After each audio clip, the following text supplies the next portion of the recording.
നമസ്കാരം, സിറ്റി ന്യൂസിലേക്ക് സ്വാഗതം. കേരള ഗവൺമെന്റ് നഴ്സസ് അസോസിയേഷൻ അവകാശ ദിനാചരണത്തിന്റെ ഭാഗമായി കണ്ണൂർ കലക്ടറേറ്റിലേക്ക് മാർച്ചും ധർണയും നടത്തി. വിവിധ ആവശ്യങ്ങൾ ഉന്നയിച്ച് നടത്തിയ march doctor V Sivadasan MP ഉദ്ഘാടനം ചെയ്തു. കേന്ദ്ര സർക്കാർ കേരളത്തോട് തുടരുന്ന സാമ്പത്തിക അവഗണന അവസാനിപ്പിക്കുക, രോഗികളുടെ എണ്ണത്തിനനുസരിച്ച് നഴ്സുമാരുടെയും ജീവനക്കാരുടെയും തസ്തിക സൃഷ്ടിച്ച് നിയമനം നടത്തുക, ക്ഷാമബത്ത കുടിശ്ശിക അനുവദിക്കുക, ശമ്പള പരിഷ്കരണ നടപടികൾ ആരംഭിക്കുക, മെഡിസെപ്പ് അപാകതകൾ പരിഹരിക്കുക, PFRDA നിയമം പിൻവലിക്കുക തുടങ്ങി വിവിധ ആവശ്യങ്ങൾ ഉന്നയിച്ചാണ് മാർച്ചും ധർണയും നടത്തിയത്.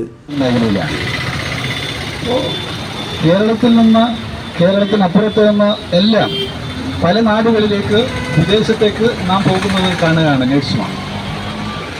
കേരളത്തിൽ നിന്ന് ഇതിനു മുമ്പും തൊഴിൽ തേടി പോകുന്ന വലിയ നിലയെ നമുക്ക് ആസാം പണിക്കരിലെ കവിതയിലൂടെ നമ്മൾ വൈദ്യുതി പരിചയപ്പെടുത്തിയിട്ടുണ്ട്.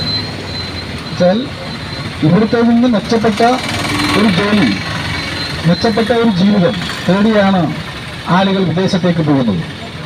അങ്ങനെ വിദേശത്തേക്ക് പോകുന്ന ആ ആളുകളെ അസോസിയേഷൻ ജില്ലാ പ്രസിഡന്റ് സീന PR അധ്യക്ഷത വഹിച്ചു.